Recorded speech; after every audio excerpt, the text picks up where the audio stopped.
I'm going to stay with my panelists. Good morning, everyone. Bonjour à tout le monde. Bienvenue. We start with a very ambitious panel today. One which is really looking at one key aspect of this conference, this International Conference of Metropolis, which is really about global cooperation. Can we cooperate better on all those issues that have been spoken about by the Parliamentary Secretary, but also our friend from the First Nation? How can we welcome migrants, refugees in a more decent, human manner, and what it requires in terms of global governance? So the title of our plenary session is the following: The Quest for Global Governance, the Compact, the two compacts, and the SDGs, Sustainable Development Goal. I really like the ambitious title of The Quest for Global Governance. The Metropolis organizer were kind enough to refer to something that my friend from IOM, the International Organization of Migration, or myself as the UN Refugee Agency would not have dared to say. They just said that by all accounts, getting those two compacts were a remarkable achievement in itself. I'm sure that it is provoking already on the panel, but certainly in the audience, some question or perhaps some criticisms about the compact. But let me rewind just for a minute about what those two compacts are all about. I know that most of you have followed very closely the negotiation, the consultation. I've inputted into those documents. I've shared their views from refugees and migrants themselves to the private sector, technologies, member state, of course, and many of you academics and experts have also contributed to the result. But just in a minute, the Global Compact on safe, orderly, and regular migration. It's trying to tackle the issues of more than 258 million migrants all over the world, and all the dimensions of migration. Looking at what it means for migrants, what it means for communities and economies welcoming them, but what it means also for the host, the original communities in terms of remittances, for example. It looks at mitigating the adverse driver of migration. Migration can be positive, but if migrants must choose and not be pushed to move for better economic or livelihood opportunities. What it means in terms of addressing the legitimate concern of communities receiving them, in terms of the economic impact, the demographics, but also the impact on the environment that we heard about very eloquently in terms of access to potable water, for example. What are the conditions that we need to put in place for migrants to strive in their new communities? This is all in the Global Compact, and in a minute we will hear from Michele Klein-Solomon a little bit more about it. The other compact is the Global Compact on Refugees. It seeks to have more predictable and more equitable responsibility between frontline countries, which are next to the conflict places, which drives millions in displacement, and the donor and Western countries, which try to support those host communities and the refugees. It looks also at how can we be stronger in making sure that both refugees and host communities are more self-reliant. And eventually, what are the solutions that we need to prepare in terms of return, but also, and this is very key here in Canada, third country durable solution. So, the question before us on the panel today is, how do we keep our promises? This was also referred earlier on. What governance will ensure the best result for migrants, refugees, but also the host communities, those welcoming those refugees and migrants? What kind of governments do we want while we are driven by state-centered process when we are calling at the same time for other actors to come to the table, the private sector, international financial institution, regional development bank, but refugees and migrants themselves? So those are the difficult questions that I will put now to my friend in the panel. I will start with Michelle Klein-Solomon. She's currently the IOM, this is the International Organization for Migration, director for the follow-up to the Global Compact. So she has a big task ahead of her and her organization. She was previously the director of IOM in New York, so she's very familiar with all state-led processes and all the diplomatic behind-the-scene and on-stage negotiation. And also, she spent a bit of time heading the Migration Policy and Research Department of IOM. Over to you, Michelle. Thank you very much for that warm introduction, and good morning, everybody. Let me say a warm thank you to the International Metropolis Steering Committee and all of you who've made it possible for us to be here. And I want to say a particular thank you to the people who opened our session this morning, the indigenous groups and representatives, and I think set a tone that was extraordinarily important for our discussion, as well as the parliamentary secretary, who said better than I think any of us could say why it's important to look at the potential and the promise of migration and the opportunities that it affords. When so much of the discourse today is so negative, we often forget about the tremendous opportunities that migration means, not only for the individual migrants, but for the societies to which they come, the communities, and to their origin communities, as my colleague from UNHCR mentioned, not least of which because of the remittances they send home, but so much more in connecting our societies. So I'll be focusing, as was indicated, on the Global Compact for Safe, Orderly, and Regular Migration, and I'd like to focus on 3 key aspects. First, the quest, and that's the title of this session, and the quest for governance in the migration area has been a long one, and I'll come to that in a moment. Second, the content of this Global Compact for Migration. What is it? What makes it different from what we've had up until now? And third and finally, the continuation of that quest, because it's not something that is done and finished and put on a shelf and all problems are solved. Not at all. So let me begin with the quest. Very much in contrast to what we have at the global level with respect to refugees with the 1951 Refugee Convention, 67 Protocol, regional refugee instruments, a whole governance framework structure that is well accepted around the world, and an institution that helps work with governments and on behalf of refugees to ensure its effective realization. The world of migration has been messier. There has not been at the global level a central organizing document, a framework that guides the international community on migration issues. That's not to say there haven't been attempts, and not to say that there haven't been successes in specific areas. For example, many of you will be aware of the 1990 Convention on the Rights of All Migrant Workers and members of their families, an important instrument governing migrants as workers, regrettably not well ratified or implemented, and particularly not by any major destination countries. You may be aware of the 2000 Palermo Protocols on trafficking and smuggling, addressing the particular situations of migrants in those contexts. Very important instruments. There are others. Of course, human rights law applies to migrants as human beings. Labor law applies to migrants as workers, and there's even dedicated ILO instruments on situation of migrant workers.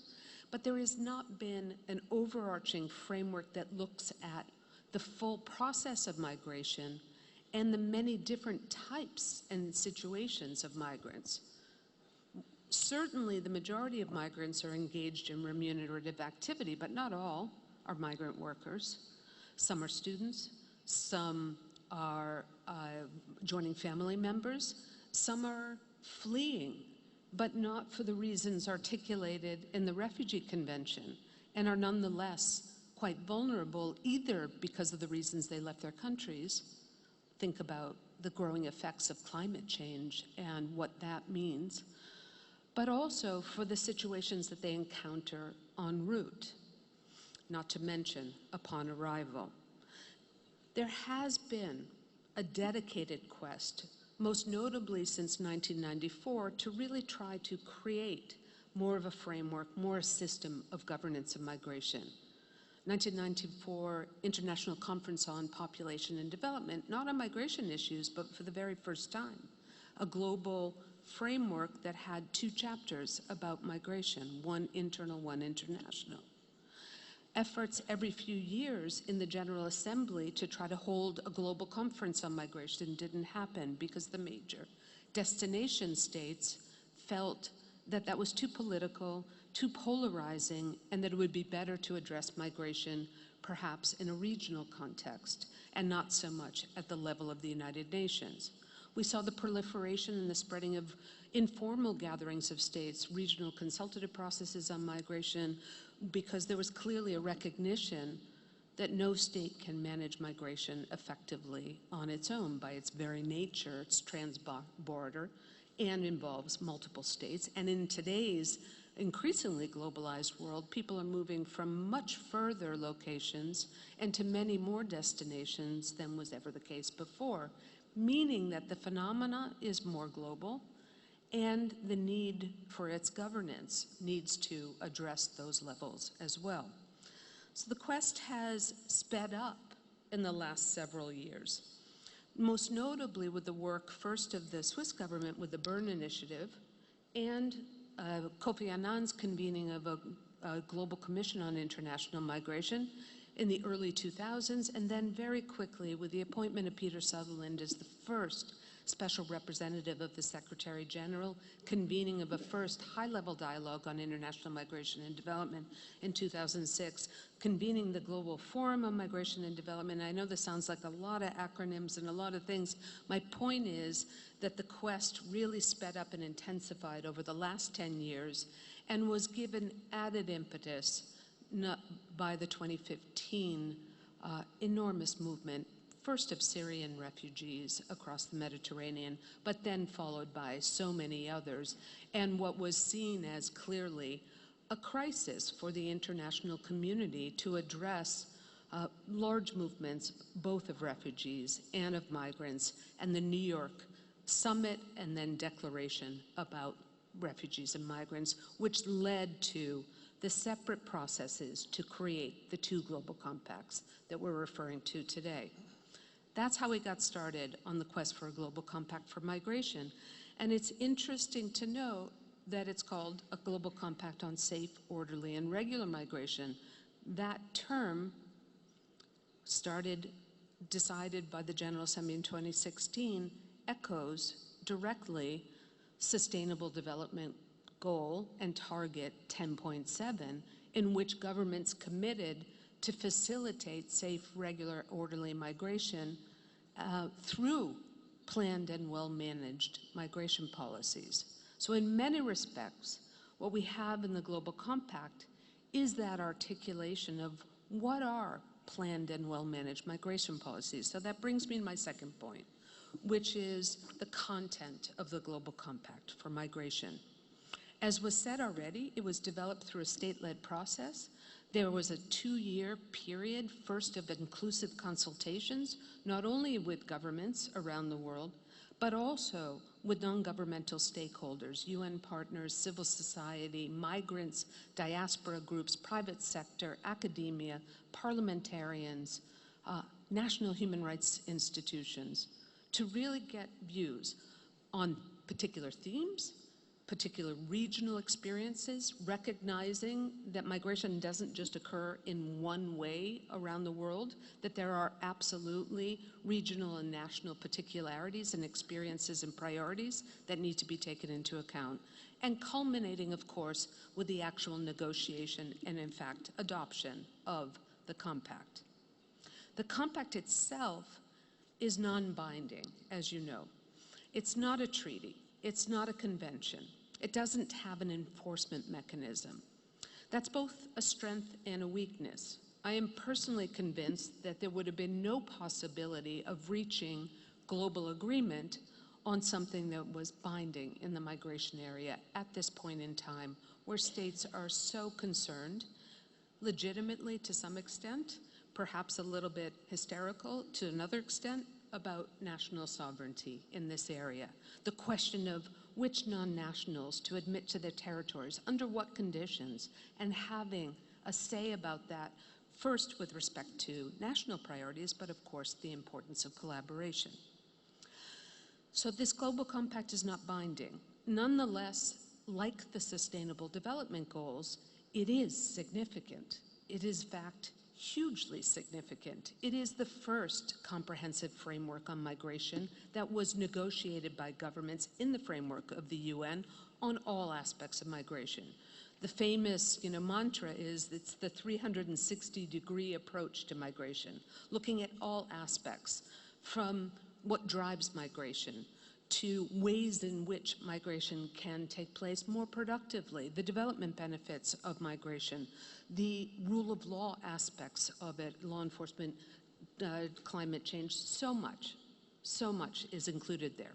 The way it's framed is with a series of principles. Those principles matter. They put the people at the center of the consideration, recognize the need to protect the human rights of all migrants, gender, specificity, looking at the particular needs of children, and very importantly, recognizing national sovereignty in this area. Contrary to what you might have heard in many media reports, the compact fully recognizes that individual states retain the sovereign discretion to make their own national migration policies and to determine which non-nationals may enter. There's nothing about the Global Compact that takes that away. Instead, what the Compact does, and it has two, I'm not going to go through all 23 objectives, it has two principal objectives to my mind. One is to look at, in every respect, what are the elements of planned and well-managed migration? Looking at, in many respects, what Canada has as a set of laws and policies.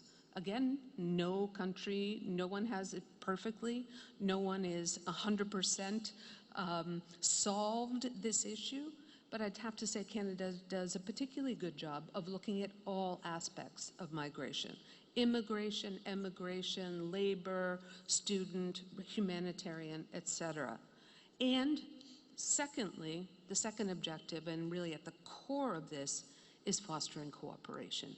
And it's really aimed at ensuring that not only states in all regions of the world and at all different levels of government work together, but that the very important non-governmental stakeholders who are so essential to the migration process are involved.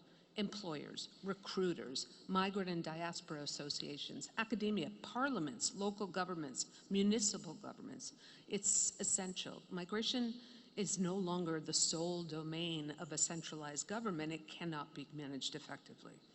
So what we have here is, in many respects, with 23 objectives and actions which governments can choose to follow or not, a framework, some aspirations, and a way forward in addressing migration through planned and well-managed policies.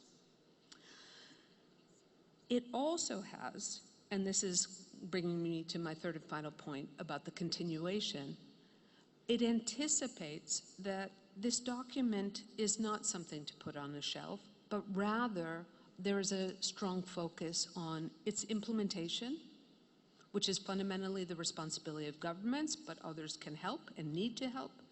And secondly, follow-up and review. There will be regular reviews of progress, voluntary reporting through the UN General Assembly at the global level every 4 years, also every 4 years, but off-cycle at the regional level. The modalities of that are being negotiated right now in New York, but the intention is to really keep the discussion going and to have it continue from the perspective of not you didn't do X, Y, and Z, and we're going to judge you badly, but where are the challenges? What's not working? Where does there need to be either more cooperation, more guidance, or something else to get to a good outcome?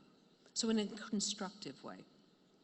The last bits of the continuation I just want to call your attention to very briefly and wrap up there is paragraph 53 does encourage all governments to develop national implementation plans to effectively look at where they are based on their own national migration laws, policies, and practices, look at the compact, and say not we need to align our laws with every element of this, but use this framework as a guide to what could be done and where there might be gaps nationally and where there might be issues to focus on as a matter of priority. So national implementation plans. I mentioned that there will be this International Migration Review Forum, like there is the high-level political forum to review the SDGs. Thirdly, and separate from but recognized in the compact, the Secretary General of the UN decided, with the direct assistance of my co-panelist, Ms. Kathleen Newland, that it would be important to review how the UN provides support to member states on migration and how to better coordinate the many parts of the UN system that work on migration. And he decided to create a new UN network on migration and put IOM as its coordinator and secretariat, but very much bring in all the other entities that have an important role. That's going to be an important component going forward. It's early days. And then the final thing that I'd like to say is that the compact specifically contemplates that there will be a capacity building mechanism, recognizing that there is this need for continuous learning and sharing, and that many states and other actors need their capacities reinforced. And so a capacity building mechanism managed by the network includes three components: a knowledge platform, a connection hub, and some seed funding. And all of that's about to be launched and get up and running in the coming weeks. We hope very much that this will continue to be dynamic. We have no doubt that it is challenging. We're in a difficult political moment here, no question. But I think it's extraordinarily important that we recognize what the parliamentary secretary said about the promise and the opportunity of migration. And that will only really be realized. And I'm not talking about just economic opportunity. I'm talking about human potential, particularly as we move forward into a world where the world of work is changing, where demographics are changing, where the kinds of displacement that the world is facing is very different in many respects from what was envisioned in the immediate post-war world. We need to work together, and we need to do so in a genuine spirit of cooperation. And this is our tool to help get started. Thank you very much. Look forward to your questions.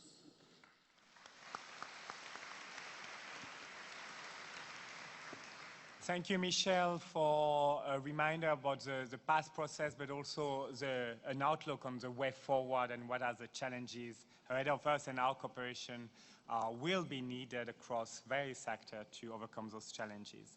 So to continue on this panel, we'll hear now from Brother Fabio Baggio. He has been since the 90s working on migration, first in Chile, in Argentina, in Philippines, and eventually he went to Rome. He's currently the director of the Scalabrini Migration Center, very well-known center to all of us. And most recently, he was appointed in 2017 as the Undersecretary for Refugees and Migrants section of the Dicastery for Human Development, which is the new, since 2016, I think, the new forum for the Catholic Church to move those issues forward. So over to you, Mario. Fabio, sorry. Thank you, Chair. And I would like to start thanking for the invitation to be here, just to share an experience that we had during the past 2 years, accompanying the process leading to the two global compacts. I would like to start my presentation by quoting Pope Francis. We live in times when certain feelings and sentiments that seems to have been overcome are coming back to life. Feeling of suspicion, fear, contempt, and even of hatred towards individuals or groups judged different because of their ethnic, national, or religious affiliation, and as such deemed not worthy enough to participate fully in the life of society. These feelings too often inspire real acts of intolerance, discrimination, or exclusion, which seriously damage the dignity of the people involved and their fundamental rights, including the right to life and to physical and moral integrity. End of a quotation. Even amidst the current crisis, experience teaches that effective shared responses are available. The Catholic Church has repeatedly expressed its will to work together with the international community to promote and adopt such measures to protect the dignity, rights, and freedoms of all persons on the move, including forced migrants, victims of human trafficking, asylum seekers, refugees, and internally displaced people. The United Nations process to produce 2 global compacts on migrants and refugees represented a unique opportunity to respond together through international cooperation and shared responsibility. This is why the Holy See decided to contribute actively to the 2 processes.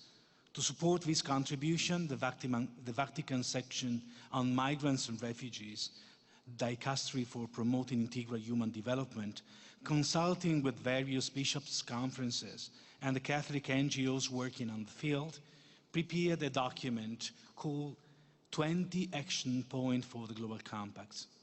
The points are grouped under 4 headings: to welcome, to protect, to promote, and to integrate, and they have been approved by the Holy Father.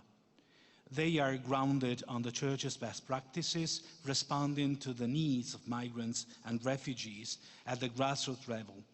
In September 2017, the Holy See presented its 20 action points to the United Nations as its contribution to the draft, negotiation, and adoption of a global compact. After a long process of consultation and negotiation, in July 2019, the final draft of the 2 global compacts were released.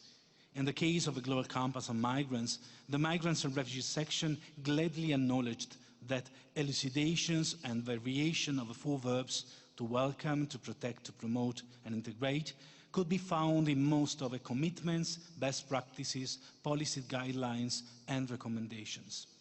The structure itself of a Global Compact on Migration, with its 23 objectives and commitments, recalled the general structure of the 20 action points.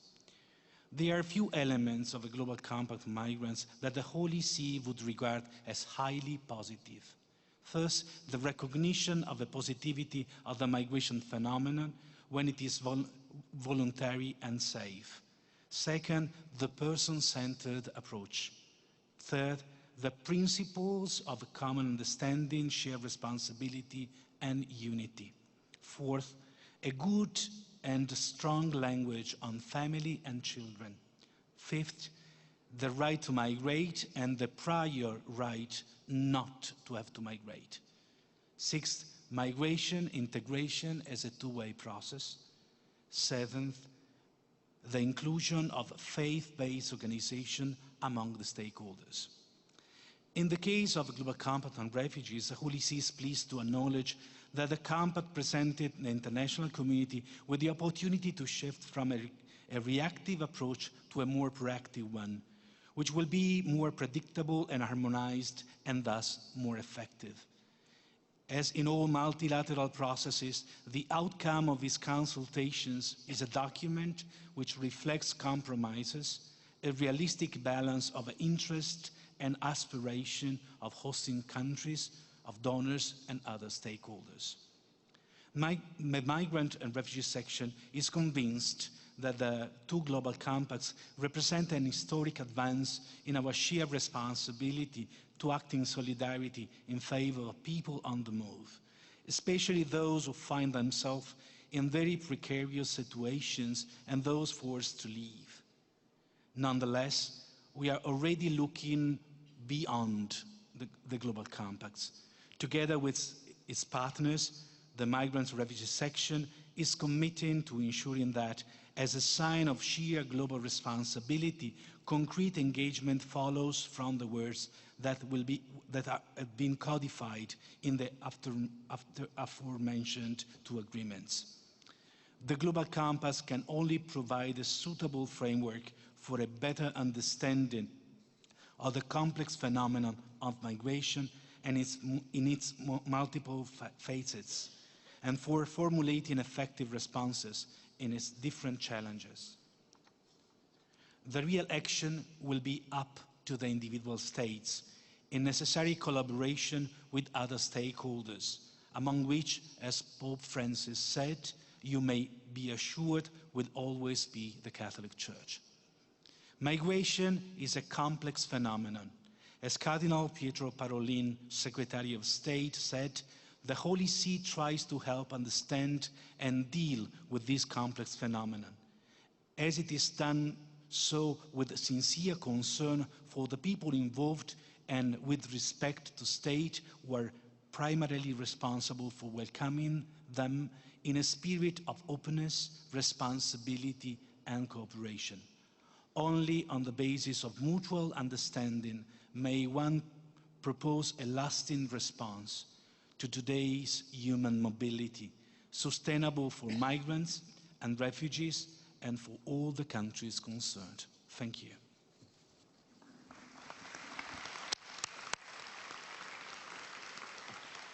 Thank you very much, Fabio, for those words.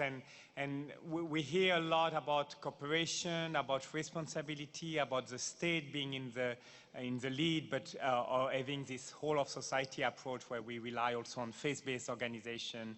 You mentioned the Catholic Church, but the NGOs also working towards supporting, protecting, assisting, and finding solutions for migrants and refugees. So, as we wanted the panel to be a bit chicken midway, I'm going to give the floor to Anna Triandafilidou. She's the research chair at the Migration and Integration Department at Ryerson University in Canada, but she's also the Robert Schuman Chair at the European University Institute, where she directs the Cultural and Pluralisms Research Center. She's been working a lot on nationalisms, on religion, and those are issues very relevant to the topic. And I think that Anna will perhaps shed another light after both Michele and Fabio on the compact and what it means. Over to you, Anna. Thank you, Jean-Nicolas. Thank you all for being here. Maybe I need to clarify my affiliation. I'm currently a Robert Schuman Chair at the European University Institute in Florence, Italy, but I'm about to transition to Ryerson University in Toronto, Canada, where I take up the Canada Excellence Chair in Migration and Integration. And I'm thrilled and excited about this new opportunity, and I'm also actually quite challenged by the opening up of this conference, and which just reminds us of how complex asylum and migration is and how diachronic it is, how it is part of human history. I'm always concerned in these conferences that I feel we're preaching to the converted. All the 1,300 people that we are participating in this conference are somehow converted to thinking positively about the promise of migration.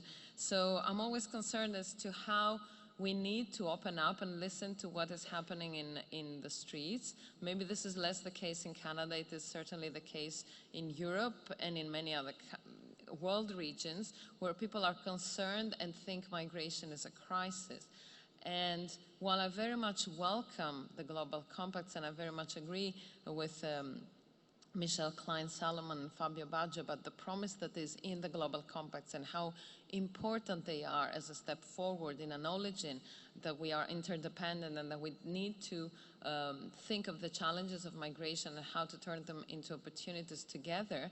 I'm a little bit concerned about the compacts overly emphasizing a paradigm of regulated, safe and orderly migration that we, and I would say we in this conference, who are both researchers and practitioners, know is largely not the case. It's not the reality, and oftentimes it's not possible. So I would be concerned that we might forget about all the rest that is non-regulated, non-orderly, and unsafe. And you might say, okay, but where do we go from here? So I want to say that we need to inject into our thinking very much the notion of uncertainty. Migration is very much part and parcel of wider socioeconomic transformations in the way we work, our welfare, the way we travel, the way we communicate, whether we feel what we have is enough or whether we feel deprived, and how we plan ahead. So, and we know all these socioeconomic elements in our lives are particularly uncertain today because the pace of change is quite sustained. And I want to say that uncertainty, the way I propose it, is very different from risk. Because in the language of the compacts, we speak a lot about risk. Risk is a very modern notion, which is part and parcel of this thinking of linear progress. So risk can be quantified. We all know that in the financial crisis, risk was insured, financial risk was insured, and the well-being, the economic well-being of the country was judged by the level of the insurance interest for insuring its financial risk. But I think in migration, we cannot define this risk and prevent it. We were also told that the problem was that we didn't foresee the Syrian crisis. So on one hand, we have the routine normalcy, and on the other hand, we have crisis. So if it is not safe, orderly, and regulated, we're in crisis. And I'm arguing this is not the way we should think and plan ahead. We should factor in uncertainty and acknowledge that our solutions to migration have to be dynamic. They have to change as things change. There's no silver bullet. We need, I think that was of course emphasized by both Michelle and Fabio in this panel, and I would say even in the opening talks today, that it is multi-stakeholder. We need to bring in all the actors and factors involved, not just the states or not just the UN. But beyond that, I think what we need is to acknowledge and tell the public, tell these non-converted that are not in this room today, that there is ambiguity, there is uncertainty, like in all walks of life, and we will try to manage this. There will be no silver bullet. There will be no only safe and orderly and regulated migration, and that we need to live with this. And we need to move on from acknowledging this, and that there will be that sometimes migration will be a moving target, and the moment we will think we have found the balance point, the balance will tip off, and we will need to think again. But to give an example, because you might say this is all too generic, too theoretical, okay, these researchers in their ivory towers, how can they help the policymakers? So, for instance, I want to say a small critical word about all these systems that try to regulate migration per category, per nationality, per region, per city, per profession, clearly classify what are the conditions you have to meet, and once these are ticked, you can go. And I want to say that, for instance, we should experiment more with systems of what is called enhanced mobility.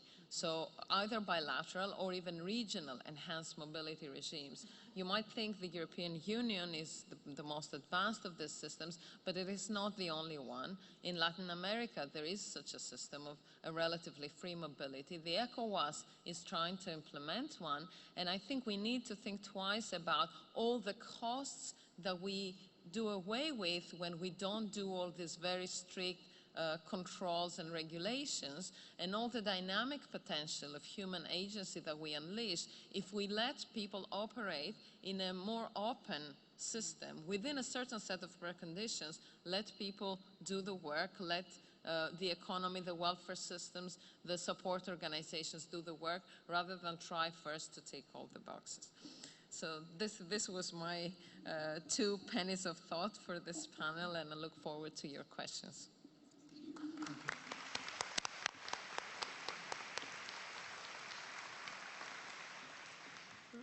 Very thought-provoking remarks from Anna that I'm sure will trigger a lot of questions from the panelists, but also from you, the audience. And I've seen that you are sending your questions, so send us more questions. I'm going to give the floor now to Kathleen Newland. She kindly agreed to kind of wrap up a bit this initial part of the panel and give us a comment on also the way forward and what it means in terms of global governance. She's a co-founder of the Migration Policy Institute. It's a well-known think tank based in Washington, D.C., and she has been looking at issues of protection, economic development, migration. She's on the board and associated with a number of NGOs which are very famous and very close to our heart. IRC, Kids in Needs of Defense, acronym is KIND, and my own organization, USA for UNHCR. So over to you, Kathleen.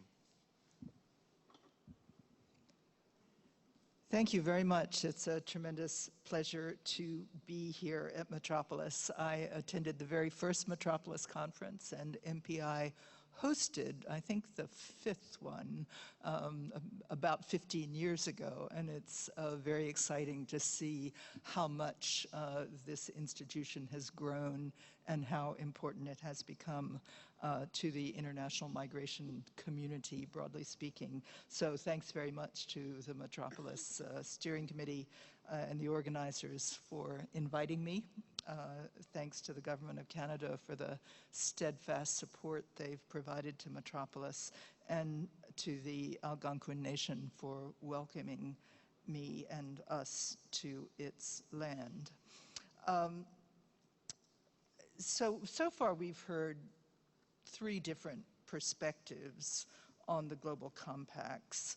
One from an international organization that is sort of first among equals in the UN system when it comes to assisting member states to implement the Global Compact for Migration and to cope with migration generally, IOM. We've heard a religious perspective which highlights our common humanity and the equal dignity and worth of every individual in God's eyes. And we've heard a scholarly perspective, which is far from theoretical, but draws from a career's worth of observation of how things actually work in public policy, almost never as exactly planned. The global compacts emerged from all these perspectives, but most of all from the perspectives of states. Perspectives which saw a rare alignment in the middle of this decade, born out of a widespread sense of crisis. Many people question the use of the word crisis to describe the events of 2014 to 2016 loosely, on the southern border of the United States, in the Bay of Bengal region, in the Middle East, and perhaps most consequentially for our discussions here, in the Mediterranean Sea. And I say most consequentially, not because of the human impact, but because until major wealthy donor receiving countries felt the impact themselves of migration crises on a very large scale, this alignment of state perspectives had not happened. I think there was, in 2015 particularly, a realization across the globe that migration cannot be managed by states unilaterally or even in sort of small groups regionally. And this started the process that led to the global compacts. And I think the use of the word crisis is appropriate. It has been a crisis for the people involved who are not able to make safe, orderly, regular journeys. And it's a crisis for many states receiving migrants, particularly those whose politicians are eager to use migrants as a wedge issue to divide and frighten people. The global compacts result from an intentional cooperative international effort to better deal with what Professor Triandafilidou has called a mess. Quite rightly, a mess. Anything that involves 258 million people can be pretty much relied upon to be a mess in a policy sense. The Refugee Compact is very much focused on burden sharing among countries, particularly with the host countries of refugees, overwhelmingly in low and middle income countries who have been left to host refugees with very inadequate assistance from the international community, despite the best efforts of organizations like UNHCR. The Migration Compact, with its 23 objectives, focuses around 3 major goals, and I think we've touched upon them here, but in my mind, I sort of group its objectives into 3 categories: reducing the negative factors that compel people to leave their homes, amplifying the benefits of migration for migrants as well as for their countries of origin and the countries that receive them, and thirdly, bringing order to international migration processes. You can think of the process that led to the global compacts as a drama in 5 acts, very similar to the dramatic arc of classical drama, for those of you who were forced to study the Greek and Roman classics, particularly the Greek classics. What we know of them, it started with an exposition, Act 1, an exposition. And Michelle talked about that period of exposition of large-scale movements, a lot more policy attention, lots of international conferences and processes and reports and so on. There's quite a long sort of period leading up to the second act, the rising action, which really sped up after 2000 with more and more global movements commanding attention of policymakers, until reaching Act 3, the climax, which I would identify as the year 2015, with this confluence of events, particularly in the Mediterranean, which led to Act 4, the falling action, the convening of a special session of the General Assembly at the UN, the adoption by acclaim of the New York Declaration, which set in motion international, the processes for these 2 international compacts, on refugees and for migration. 2 very different processes set in motion there, with the Refugee Compact very firmly in the hands of UNHCR, consulting with states, but really taking the pen to write the Global Compact, not trying to make any breakthroughs in international refugee law. In fact, trying very hard to stay away from any changes in international refugee law for fear that change would mean deterioration.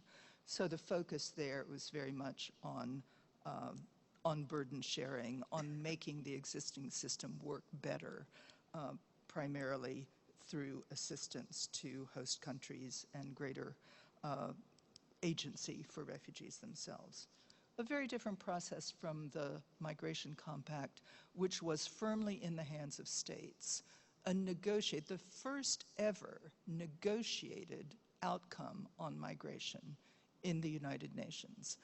Never before had there been a line-by-line agreed text on migration. There have been many, as I said, reports, conferences, and so on, but this was a negotiated document.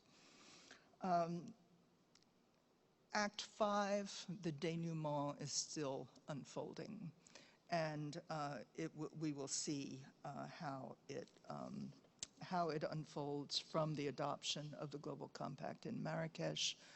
A unanimous adoption by acclaim by the 164 countries that attended the Marrakesh conference, but several countries chose not to, either because there was ongoing disagreement within their governments or because they didn't wish to dignify the Marrakesh conference with their presence, perhaps.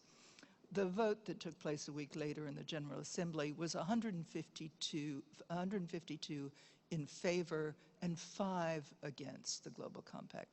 That's a ringing endorsement by anyone's estimation. But nonetheless, the imperfection remains that this was not a unanimous adoption. And that reflects, as Anna reminded us, that reflects reality, that this remains an extremely divisive and complex arena of public policy. So what needs to happen now in terms of the denouement to come to a happy ending of this drama? We have a new set of tools, the global compacts, the entry of IOM into the UN system, which is consequential, which for the first time gives the UN system real capacity to assist member states with migration.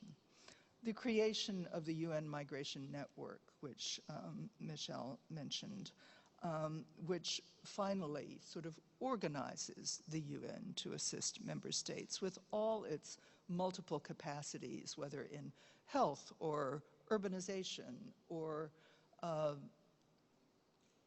the coping with the spread of AIDS, to the particular impact on children. Across the UN system, almost every agency has something to contribute on migrants because migrants are human beings and involved with everything.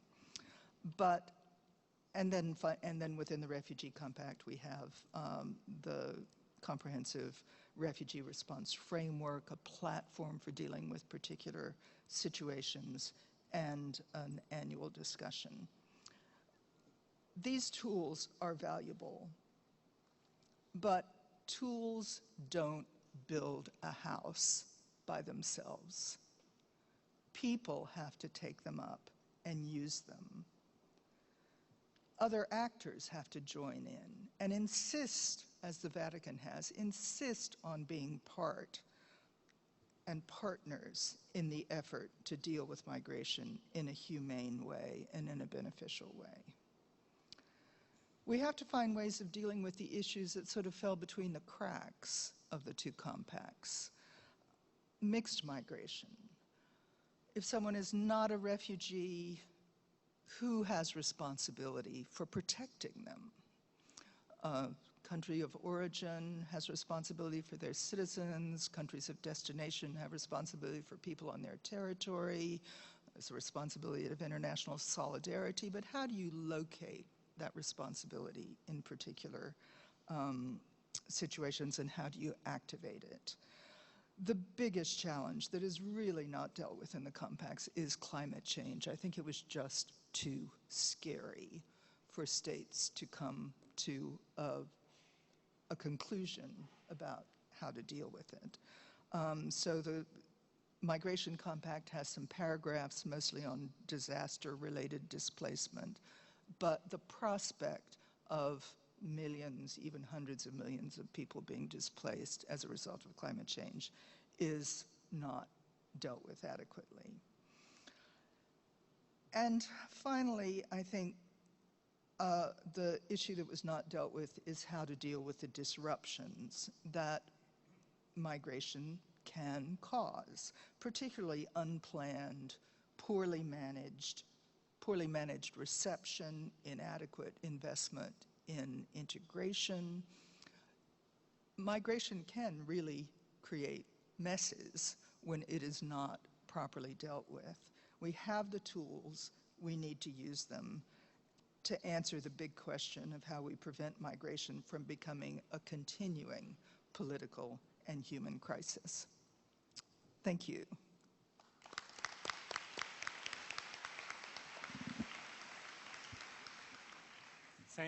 Thank you, Kathleen, for this very eloquent summary of the process and what we heard this morning.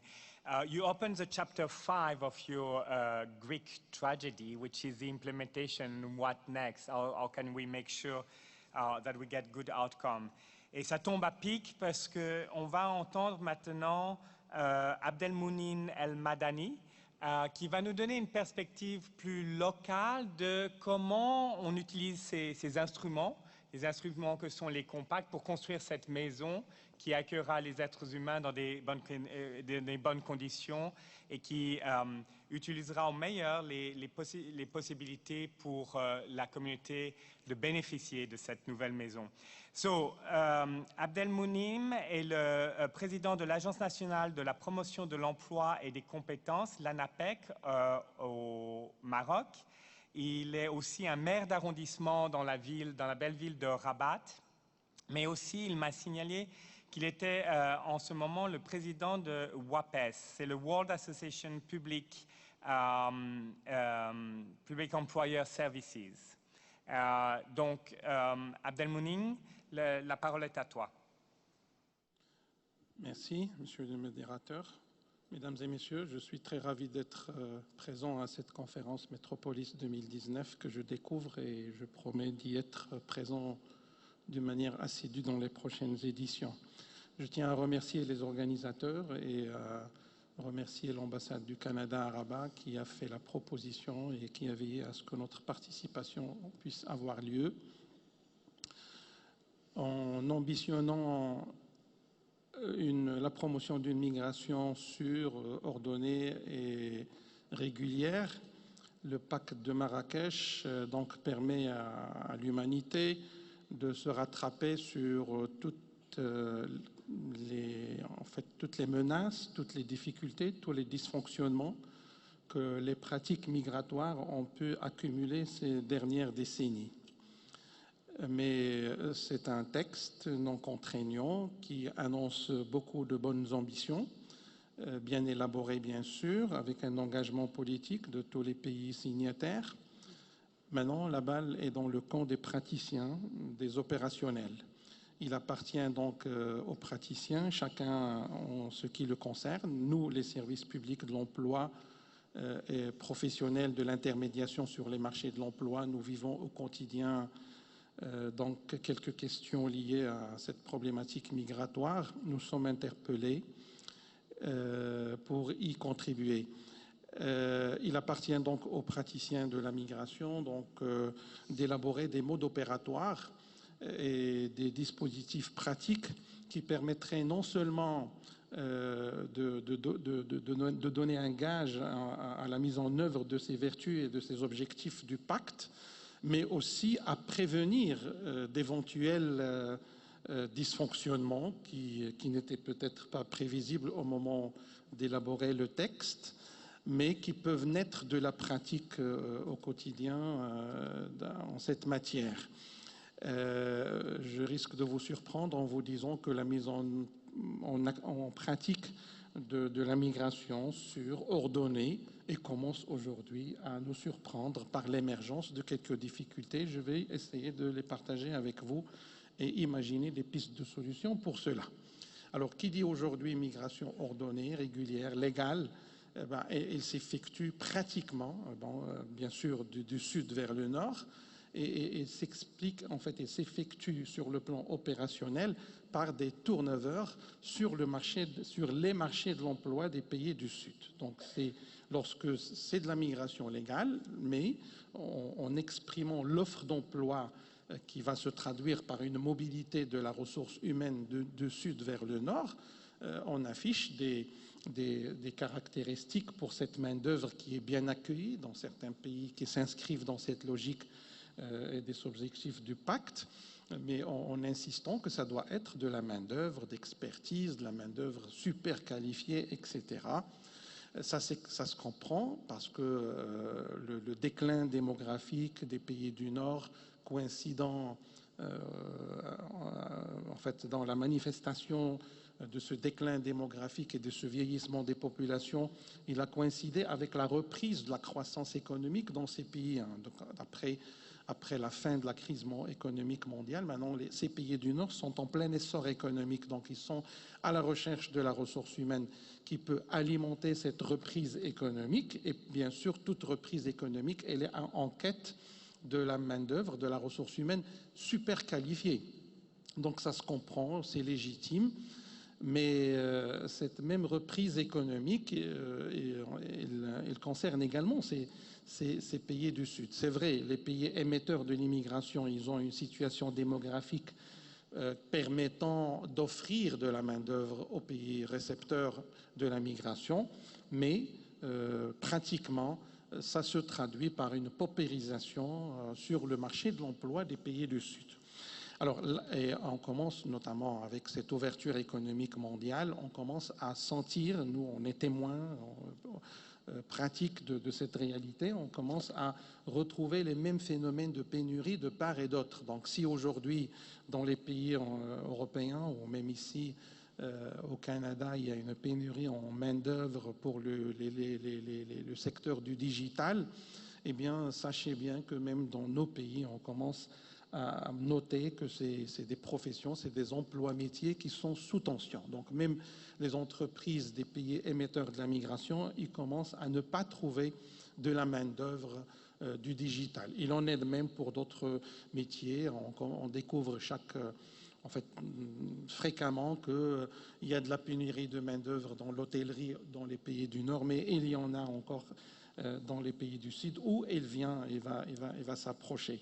Donc, ça va être de la migration régulière, légale, avec toutes les vertus annoncées par le pacte, mais ça va être une migration qui, fort probablement, va induire des situations, je dirais, gênantes pour la croissance économique. Et ça va mettre la migration en porte-à-faux avec ses propres objectifs. Alors si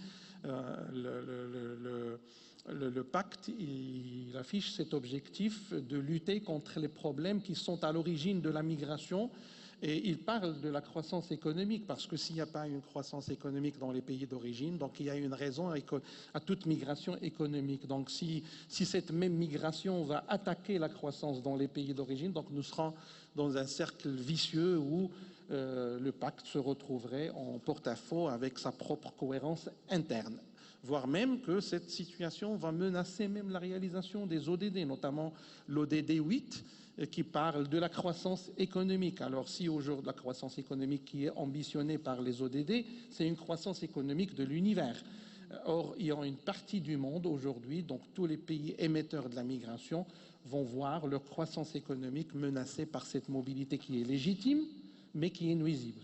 Alors, ça c'est une réalité. Aujourd'hui, nous la vivons au jour le jour. Cela ne veut pas dire que les services publics de l'emploi partout dans le monde ne jouent pas ce jeu. Donc, comme en ma qualité de président de l'Association mondiale des services publics de l'emploi, le WAPES, je témoigne qu'en praticien de l'emploi, bien sûr, nous jouons le jeu, nous répondons donc à ces appels des entreprises et des pays du Nord à la main-d'œuvre des pays émetteurs de la migration. Nous répondons, donc nous assistons. Bon, le Canada nous connaît très bien, par exemple. Nous assistons, nous apportons toute l'aide qu'il faut aux entreprises canadiennes pour qu'elles puissent accéder à de la ressource humaine convenable, mais tôt ou tard, non seulement nous allons, bon, on ne sait pas comment nous allons nous opposer, mais rien ne peut s'opposer à la mobilité de l'être humain. On ne peut pas imaginer des mesures, sinon on va donner raison à toutes ces idéologies de repli et de fermeture. On n'est pas dans cette logique. Mais on va finir par ne pas retrouver cette ressource humaine qui est recherchée à travers ces canaux de migration légale et ordonnée. La solution, à notre sens, et nous commençons déjà en tant qu'ANAPEC au Maroc, nous commençons déjà à pratiquer ces modèles innovants de la migration que nous permettons déjà de qualifier en ajoutant un qualificatif, je ne sais pas, il n'y a pas de prétention à ce qu'on l'ajoute aux 3 qualificatifs de sûr, et ordonnée et régulière, mais nous parlons déjà de ce qu'on appelle la migration concertée. Il faut que toute opération de migration, de mobilité, de travail puisse être concertée entre le secteur productif émetteur, du pays émetteur, le secteur productif et le secteur économique des pays récepteurs, et puis les opérateurs publics, de préférence pour nous, les services publics de l'emploi, donc des pays du Sud, et des services publics de l'emploi des pays du Nord, puisqu'ils sont à l'écoute de l'offre et de la demande de la main-d'œuvre, et pour n'opérer que des opérations de migration qui sont concertées et sur lesquelles ils se mettent d'accord pour qu'ils ne provoquent pas ces effets pervers que je viens de décrire tout à l'heure. Alors, le modèle pratique aujourd'hui que nous sommes en train de développer avec deux pays de l'Union européenne, ils se ressemblent en quelque sorte de par leur portée de concertation, mais sur le plan pratique, il y a une petite différence. Alors, le premier, on le développe, il est financé par le Fonds de transition de la Banque mondiale et c'est au profit de quelques secteurs productifs allemands. C'est simple, c'est une opération où les professionnels de l'hôtellerie, pour le cas de l'opération pilote d'hôtellerie dans deux provinces allemandes, donc qui se concertent avec des professionnels marocains pour élaborer un programme de sourcing de ressources humaines, pas nécessairement expérimenté, mais initialement qualifié. Et on complète donc le complément de qualification selon les besoins de l'économie allemande et du secteur productif allemand. Et on imagine une forme de migration temporaire jusqu'à ce que le jeune et où les jeunes font leurs preuves et en fait déboucher sur une stabilisation de leur intégration dans l'économie du pays hôte. Ça, c'est un premier modèle. Le deuxième modèle, il porte sur un secteur où aujourd'hui il y a une tension, une pénurie de part et d'autre. Donc c'est pour ça que le projet s'appelle choix de identification de solutions innovantes pour une pénurie commune sur une main-d'œuvre. Alors c'est le secteur du digital. Dans une région belge, la Flandre, il y a un risque de rupture d'activité chez les entreprises du digital, faute de programmeurs. Le programmeur, ce n'est pas l'ingénieur informatique, c'est la petite main-d'œuvre du digital. Ils ont une tension, une pénurie très menaçante au secteur. Et de l'autre côté, au Maroc, les entreprises du digital ne retrouvent plus de ressources humaines du digital. L'idée, c'est quoi, et qui est financée par la Commission européenne, cette expérience pilote, c'est de mettre autour d'une même table, donc c'est une convention quadripartite entre la Fédération des entreprises du digital flamande et la Fédération des entreprises du digital marocaine, et de l'autre côté le service public de l'emploi belge qui s'appelle le VDAB et l'ANAPEC du côté du Maroc. On a donné lieu à une convention quadripartite qui va nous permettre donc de sourcer ensemble un groupe de jeunes marocains donc, qui sont prédisposés à cette mobilisation, à cette mobilité, à cette migration concertée. Nous appelons concertée, mais c'est de la migration légale et ordonnée. Et on se met, les deux professionnels se mettent d'accord sur un complément de formation à des jeunes qui sont déjà qualifiés, mais c'est des universitaires polyvalents, donc auxquels on va compléter les compétences, les skills, avec surtout la remédiation linguistique, parce que c'est souvent le gap qu'il convient de corriger. Et après cette opération, les deux professionnels des deux côtés vont partager le produit. Donc il y a des jeunes qui vont aller de l'autre côté, donc s'installer en Belgique en migration légale, et c'est la première fois que la Belgique reprend la migration légale depuis les années 70. Et l'autre partie donc, du groupe va servir des entreprises marocaines qui étaient elles aussi à la recherche de main-d'œuvre. Donc, à notre sens, en tant que praticien, sur le plan opérationnel, il y a lieu d'enclencher une vraie dynamique d'innovation pratique pour prévenir ces risques qui commencent à devenir éminents. En tout cas, nous, on a signifié ça aux provinces canadiennes, aux entreprises, aux autorités canadiennes, pour qu'on puisse commencer à réfléchir à des modalités pratiques, surtout lorsque ça porte sur des ressources humaines de métiers élémentaires. Bon, un coiffeur, il n'y a pas d'expert coiffeur, mais un jeune coiffeur, moyennant une amélioration de profil, il peut faire l'affaire. Donc voilà ce que je voulais partager avec vous comme élément de pratique et de mise en œuvre concrète. Merci.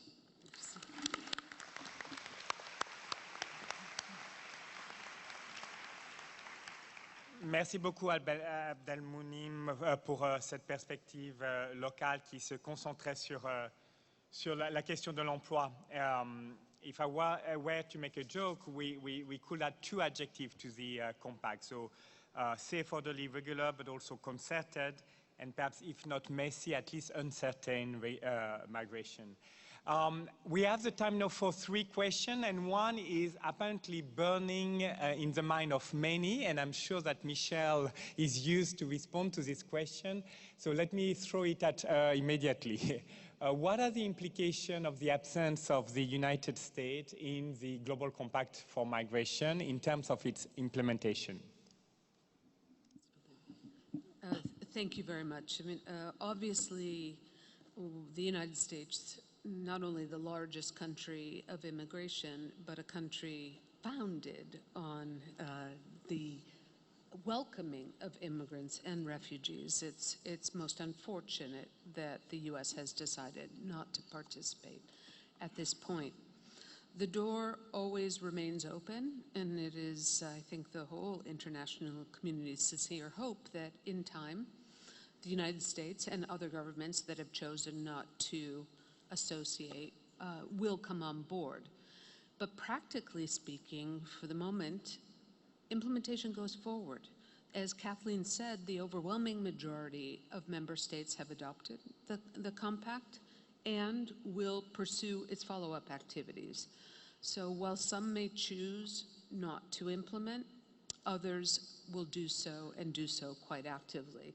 But I think the key is to keep the door open and hope in time that those who have chosen not to be part will find that there are benefits in doing so, not only for themselves, but in terms of supporting the communal objectives and ideals. If I could just add, speaking as an American, that, and it's not just true of the United States, that countries or governments will do much more than they will agree to. And I think that some of the actions that the U.S. government will take, though certainly not as many since 2016 as before, will further some of the objectives of the compact.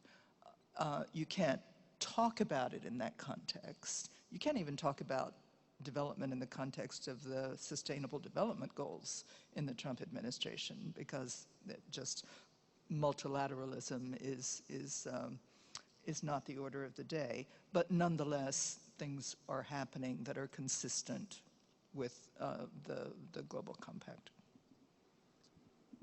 Thank you very much. I'm going to take two more questions, I think. One of them is related to the positive side, the positive narrative that we need to have around migrants and refugees. But we need also, and that was acknowledged by many panelists this morning, the fears and the concern on the man and the woman on the street, and how do we address those concerns? How do we change the heart and mind of people? I'm going to give the floor first to Fabio and perhaps to Anna. Okay. Thank you. Thank you also for the question.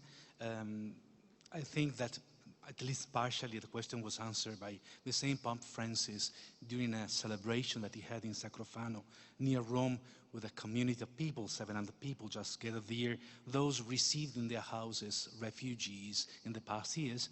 And he was talking about the fears, and it is quite an issue which is present in the speeches of Pope Francis in the last few months, saying that, few points. First of all, the fear may be not really grounded, but it is true, so it should be considered. So even if the fear is a feeling, is a sentiment, and should be considered whenever we have to enact policies. And we have to deal with the real people and thinking how to address the fear, providing whatever is needed in order to make this fear change into a positive attitude. Having said that, of course, there are many ways to do this kind of task. The first one is just to produce, and I think is the most effective one, produce encounter. Pope Francis always talking about the culture of encounter. I recall that this morning it was mentioned the fear of the unknown, and there was also a big clap to this consideration. And I think it is just because it is unknown, because when it is known, it's no longer object or a reason of fear. And this is why we have to produce encounter. And I can recall to one of the bishop conferences asking me what can be done around this. I would like to have, I said, each parish during next year to produce a space, a neutral space, where people can just gather without talking about politics, without talking about race, about religion, just singing, dancing, and eating together. And this is what we really need sometimes, just to know the other, without giving witnesses, not telling stories, not crying together, but celebrating life together. This is what is really needed today. And the second is about information. And allow me just to say that mass media would have a lot of responsibility in providing fair news about migrants and refugees, not stressing only the negative aspect, the criminal aspects. Sometimes I'm quite amazed to see one single act presented several times during a week, producing the effect of in 100 or 200 crimes, which is only one at the end. But, we have to foster the positive narrative of migration. Just because and all those working in the migration sector, we should know that the positive aspects are much more than the negative ones. Simply because they are not told, they are not reaching the first page of the newspapers or not the news and the television, doesn't mean that they are many. They are the most, actually. And just looking at these countries, at many other countries, it's just because of the hard work of many migrants and refugees who came that we have what we have today. And thanking all of them, together with the ancestral people, the indigenous people, who welcome them and grow together during this time. And now somebody else wants to comment on this point? Yeah, I want to say something. I think there is something, of course, that we need to listen to the words of the people. Of course, the narrative is different for countries like Canada or the United States, where migration is part of the national narrative, and countries like in Europe, but also in Asia, where migration is not part of the narrative. And I think we need leadership there to say, however, all countries have at some point been involved in emigration or immigration or trust migration, and they still are. So you might say historical nation in Europe was not forged, was not created on the basis of migration, but it does have migration as part of its history. A second element is, I think it was mentioned by Gilbert White Duck this morning as indigenous values of honesty and courage. And I think this is what we need from politicians. So people are not stupid.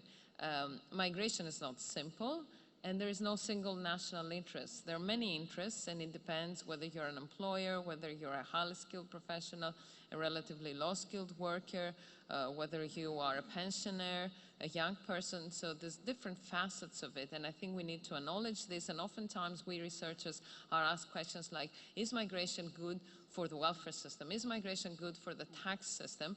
And of course our answers is yes, but, no, but.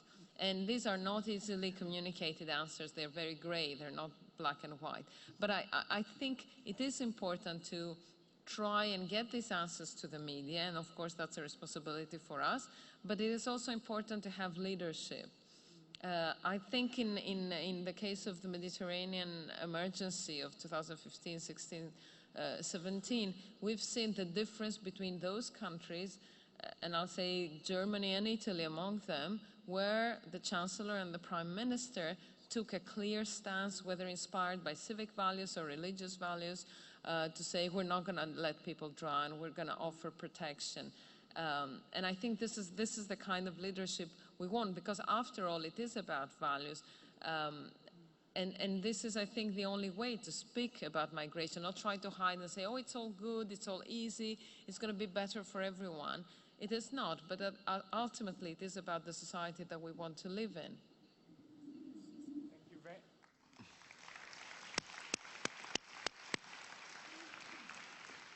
Thank you very much. And with those very wise words about leadership, political courage, standing up for values of common and shared humanity, we are going to conclude this panel. I just wanted to mention two things, two questions. One relates really to evidence-based argument, and that was one of the top questions. I'm sure that in the next 4 days we'll have opportunities to discuss that, but keep in mind that if we want to support courageous political leaders, we need to bring them the data and the evidence. But as Fabio said, we need also to connect people and celebrate life together, not always teach people about solidarity and what's right, what's wrong to do, but just be together, and that's very important. On this note, there was also an interesting question about how do we make sure, or what kind of mechanisms can we have to hold accountable countries which are forcing their population to leave, whether it's